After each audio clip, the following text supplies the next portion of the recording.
नमस्कार, मैं अनन्या मिश्रा और आप देख रहे हैं माय भारत न्यूज। वक्त हो गया है टॉप 10 खबरों का।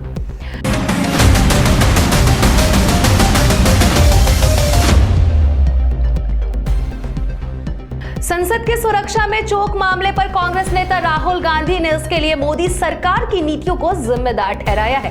उन्होंने कहा कि देश में मुख्य मुद्दा बेरोजगारी है। राहुल गांधी ने इस मामले को लेकर केंद्र सरकार पर जमकर निशाना साधा। आगे उन्होंने ये भी कहा कि देश में मुख्य मुद्दा बेरोजगारी है। साथ ही पीएम मोदी की नीतियों के कारण ही देश के युवाओं को नौकरी नहीं मिल रही है। इस घटना का मुख्य कारण बेरोजगारी और महंगाई है।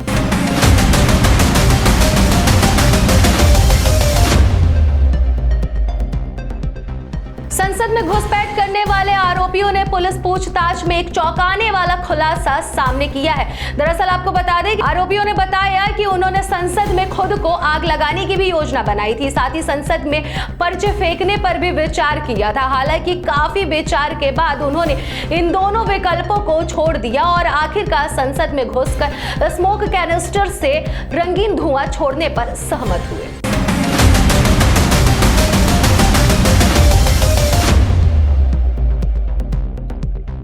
गुजरात के कच्छ में स्थित एक बड़ा सा गड्ढा उल्का पिंड के टकराने से बना है। रिसर्च टीम का दावा है कि धरती पर मानव सभ्यता की शुरुआत के बाद से यह संभवतः देश का सबसे बड़ा गड्ढा है।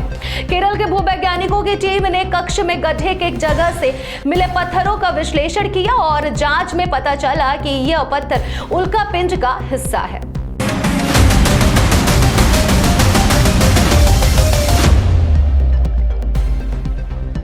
महाराष्ट्र की राजनीति इन दिनों धारावाही पुनर्विकास परियोजना के मुद्दे पर गरमाई हुई है। दरअसल शिवसेना यूबीटी धारावाही पुनर्विकास परियोजना का विरोध कर रही है। इसको लेकर पार्टी आज धारावाही में एक बड़ा मोर्चा निकालने की तैयारी कर रही है। वहीं इस पर भाजपा ने भी तंज कसा है और भाजपा ने आरोप लगाया है कि शिवसेना यूबीटी इस परियोजना से धन उगाही करना चाहती है।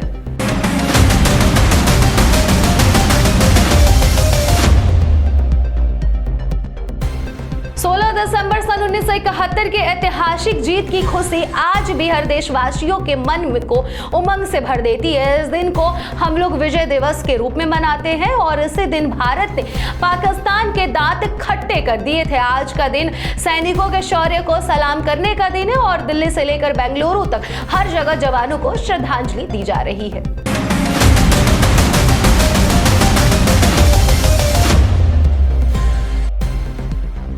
भारतीय नौसेना ने अरब सागर में लुटेरों से माल्टा का झंडा लगे एक मालवाहक जहाज को रेस्क्यू करने में जुटी है।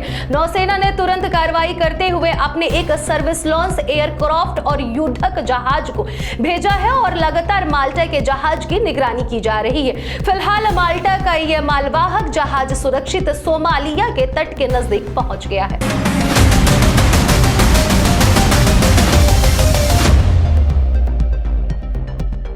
केंद्रीय गृह मंत्री अमित शाह ने अहमदाबाद में विकसित भारत संकल्प यात्रा को संबोधित किया। उन्होंने कहा कि 60 करोड़ गरीबों को जीवन स्तर में सुधार करना मोदी सरकार की सबसे बड़ी उपलब्धि है। गुजरात के सारण विकसित भारत संकल्प यात्रा में पहुंचे गृह मंत्री अमित शाह ने भाजपा के कार्यक्रम में पहुंची आम जनता से आह्वान किया कि भारत को विकसित देश बनाने का संकल्प लेकर काम करे। उन्होंने कहा कि देश की आजादी के लिए अपना सब कुछ कुर्बान कर देने वाले सपूतों के सपने साकार करने में कोई कसर बाकी ना रखें।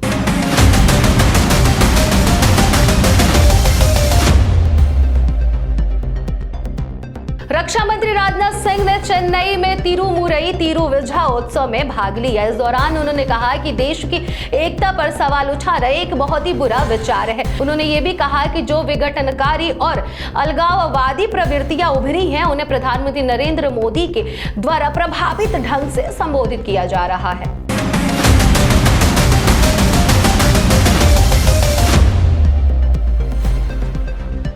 अरब देश के ओमान सुल्तान हैतम बिन तारिक इन दिनों भारत की यात्रा पर है। सुल्तान का यह दौरा 3 दिनों का है। शनिवार सुबह राष्ट्रपति द्रौपदी मुर्मू और प्रधानमंत्री नरेंद्र मोदी ने राष्ट्रपति भवन में उनका गर्मजोशी अंदाज में स्वागत किया।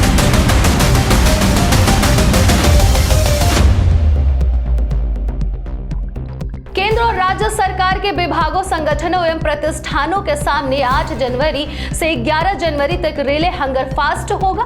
विभिन्न कर्मचारी संगठन में भूखे रहकर सरकार से पुरानी पेंशन बहाली की मांग करेंगे। शुक्रवार को नई दिल्ली के स्टेट एंट्री रोड स्थित AIRF कैंपस की JP चौबे मेमोरियल लाइब्रेरी में आयोजित JFROPS की बैठक में ये निर्णय लिया गया।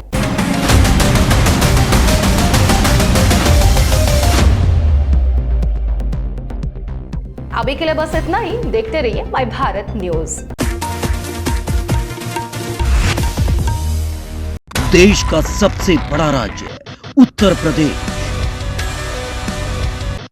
देश की राजनीति का सबसे बड़ा अखाड़ा, माय भारत बनेगा आम जनता की आवाज। अब होगी हर खबर की जमीनी पड़ताल। जुड़े रहिए सिर्फ माय भारत के साथ।